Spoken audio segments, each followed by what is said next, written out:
Hello दोस्तों, आप सबको शुभ संध्या। आज बहुत ही महत्वपूर्ण इतिहास के प्रश्नों के साथ मैं आप सबके सामने प्रस्तुत हूँ। आगे आने वाले विभिन्न प्रकार की प्रतियोगी परीक्षाओं के लिए सबसे पहले हमारे इस चैनल को सब्सक्राइब करें, लाइक करें और शेयर भी करें। UP, TGT, PGT, KVS, NVS तथा अनेक प्रकार की परीक्षाओं के लिए बहुत बहुत ही महत्वपूर्ण इतिहास के प्रश्नों की एक सीरीज के साथ मैं आप सबके सामने प्रस्तुत हूँ। तो बस कुछ ही समय में आप सबके सामने इतिहास का वह पीडीएफ खुल रहा है। तो आइए, आपका समय बहुत मूल्यवान है, उसको बचाते हुए प्रश्न नंबर 1 प्रारंभ करते हैं। बहुत ही महत्वपूर्ण प्रश्न इतिहास का। शिवाजी को राजा की उपाधि किसने प्रदान की? किसने शिवाजी को राजा की उपाधि प्रदान किया? अफजल खां, शाइस्ता खां, राजा मान सिंह, औरंगजेब। तो औरंगजेब शिवाजी को राजा की उपाधि प्रदान किया था। इसका जो चौथा विकल्प है वो सही विकल्प है। अगला प्रश्न है 2। शाहू को नजरबंदी से मुक्त निम्न में से किसने प्रदान किया?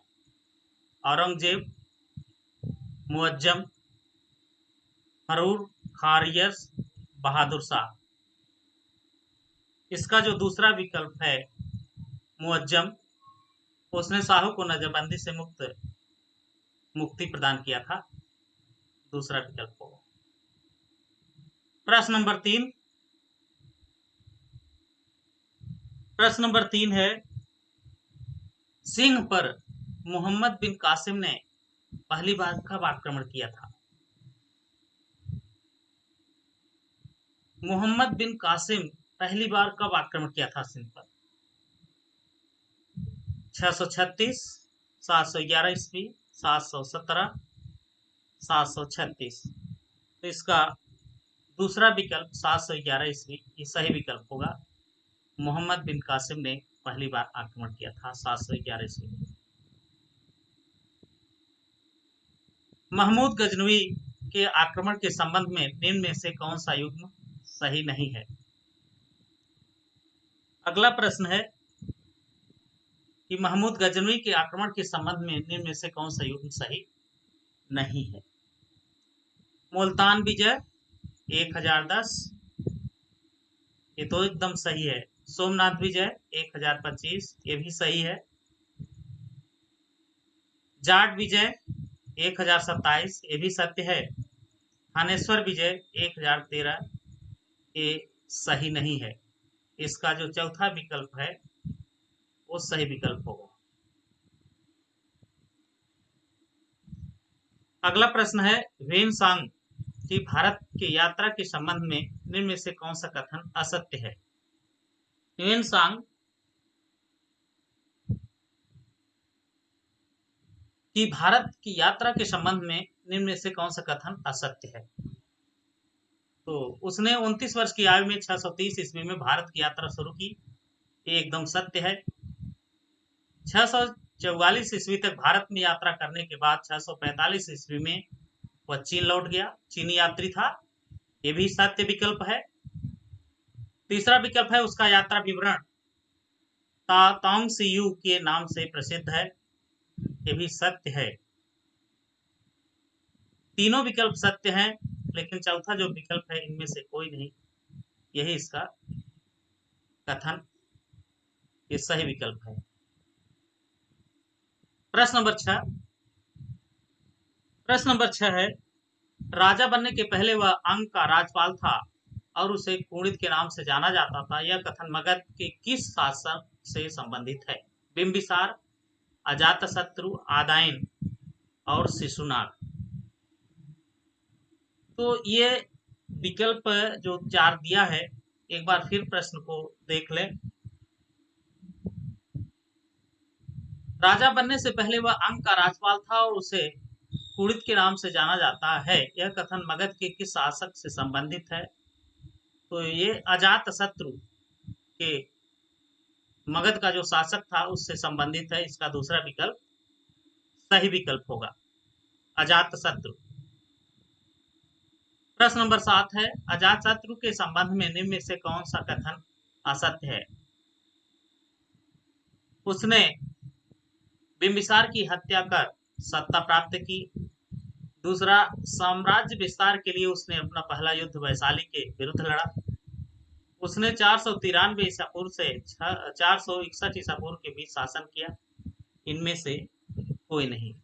तो ऊपर के तीनों विकल्प सही विकल्प हैं, इनमें से कोई नहीं, ये असत्य है।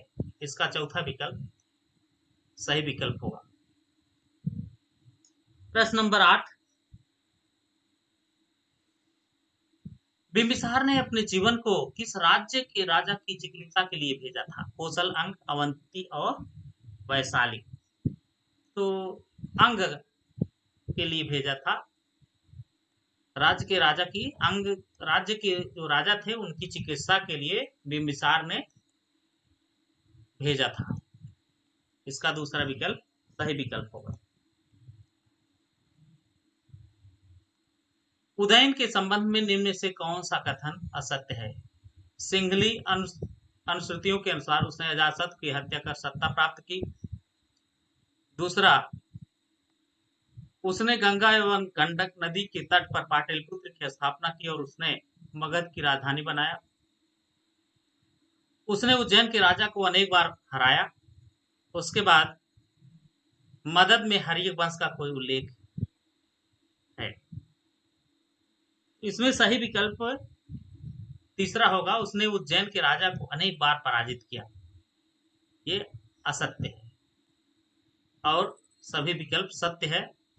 प्रश्न नंबर 10, निम्न में से किस शासक ने अवंती को जीतकर मगध का हिस्सा बना लिया? कौन सा शासक था जिसने अवंती को जीतकर मगध का हिस्सा बना लिया था? अजातशत्रु, बिंबिसार, शिशुनाग, महापद्मनंद।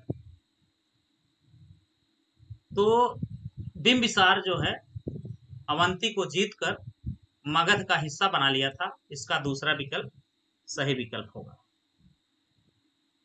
प्रश्न नंबर 11 है, शिशुनाग के संबंध में निम्न में से कौन सा कथन असत्य है? शासक बनने के पहले वह मगध और अमात था।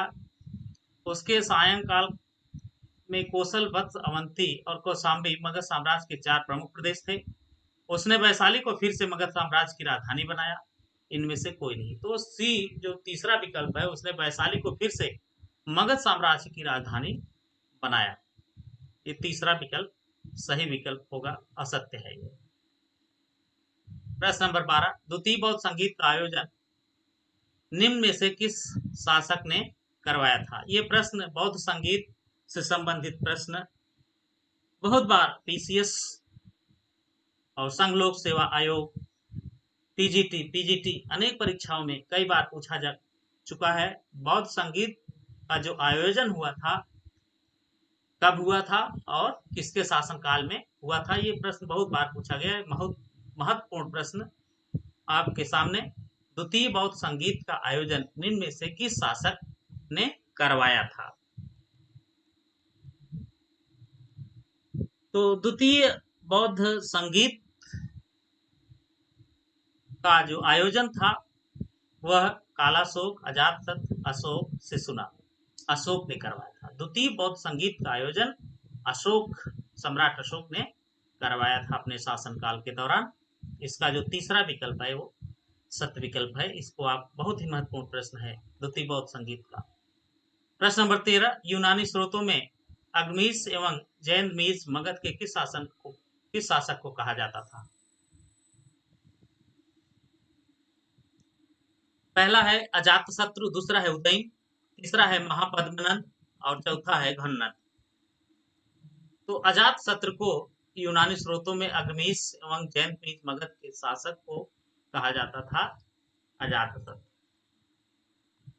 प्रश्न नंबर 14, निम्न में से कौन सा स्रोत यह बताते हैं कि चंद्रगुप्त मौर्य ने नंदवंशी शासक धनानंद की हत्या कर मगध की सत्ता प्राप्त की? पहला है पुराण बौद्ध ग्रंथ मुद्राक्षस अर्थशास्त्र, जैन धर्म बौद्ध ग्रंथ, जैन और बौद्ध ग्रंथ अर्थशास्त्र, मच्छक टीकम, स्वप्नवास व दत्ता अर्थशास्त्र, मुद्रा राक्षक, मृक्ष कटिकम अर्थशास्त्र, बौद्ध धर्म ग्रंथ, मृक्ष कटिकम पुराण। तो ये जो चौथा विकल्प है अर्थशास्त्र, बौद्ध धर्म ग्रंथ, मृक्ष कटिकम और पुराण, ये नंदवंशी शासक धनानंद की हत्या कर मगध की सत्ता प्राप्त की, ये सभी बताते हैं। अर्थशास्त्र, बौद्ध और जो धर्म ग्रंथ है और मृक्ष कटिकम और पुराण। बढ़ते हैं अगले प्रश्न की ओर। पुराणों के अनुसार हर्यक वंश के शासकों में तीसरा प्रमुख शासक कौन हुआ था? उदयन, दर्शक, क्षेम, धर्मक, नंदीवर्मन। तो उदयन, पुराणों के अनुसार उदयन हर्यक वंश के शासकों में तीसरा प्रमुख शासक हुआ था। उदयन, इसका जो पहला विकल्प है उदयन, वो सही विकल्प है। बढ़ते हैं प्रश्न नंबर 16। प्रश्न नंबर 16 है क्षेत्र बिंबिसार के शासन काल में किस क्षेत्र में साम्राज्य विस्तार की प्रवृत्ति का विकास होता है? पूर्वी भारत का कि उत्तरी भारत का कि दक्षिणी भारत का कि पश्चिमोत्तर भारत का? तो बिंबिसार के शासनकाल में उत्तरी भारत का साम्राज्य विस्तार और विकास होता है। दूसरा विकल्प सही विकल्प होगा। अगला प्रश्न है मगध साम्राज्य के संबंध में निम्न में से कौन सा कथन असत्य है? पुराणों और महाकाव्यों के अनुसार इनकी स्थापना बृहद्रथ ने की थी। महापद्मनंद ने इसे सर्वाधिक विस्तार प्रदान किया तथा सर्वछत्रक और एकराट की उपाधि ग्रहण की। गिरिब्रज, राजग्रहण, पाटिलपुत्र, वैशाली क्रमशः इनकी 4 राजधानियां बनी। इनमें से कोई नहीं। तो दूसरा जो विकल्प है महापद्मनंद ने इसे सबसे ज्यादा विस्तार प्रदान किया और सर्व छत्राक और एकराट की उपाधि धारण की महापद्मनंद ने। इसका दूसरा विकल्प सही विकल्प होगा। बढ़ते हैं प्रश्न नंबर 18 की ओर। नीचे कुछ शासकों और उनके पिता का युग्म दिया गया है, इनमें से कौन सा सही सुमेलित है? शासक एक तरफ देख रहे हैं, दूसरी तरफ पिता। प्रद्योत, पुंडीक, उदयन, बिंबिसार, शिशुनाग, कालाशोक। तो अगला है घननंद, उग्रसेन। एक तरफ दिया है शासक, दूसरी तरफ पिता।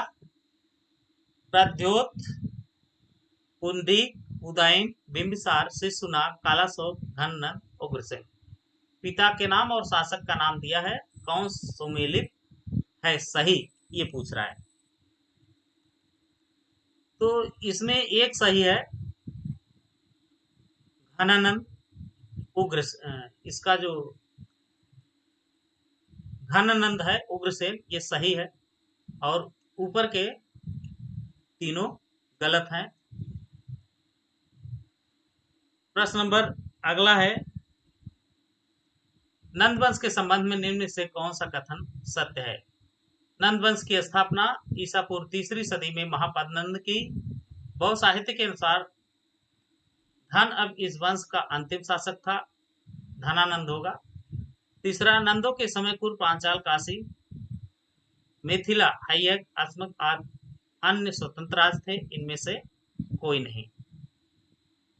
तो इसका पहला विकल्प एकदम सही विकल्प है। इसकी स्थापना ईसा पूर्व 3री सदी में महापद्मनंद ने किया था, ये कथन सत्य है।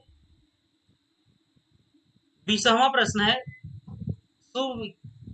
सुविकास भारतीय इतिहास में निम्न में से किस कारण से उल्लेखनीय है? बिंबिसार, वह बिंबिसार का प्रधानमंत्री था, उसने देवी चंद्रगुप्तम नामक ग्रंथ की रचना की, वह रुद्ररामन का राजपाल था, वह प्रसिद्ध सातवाहन शासक था।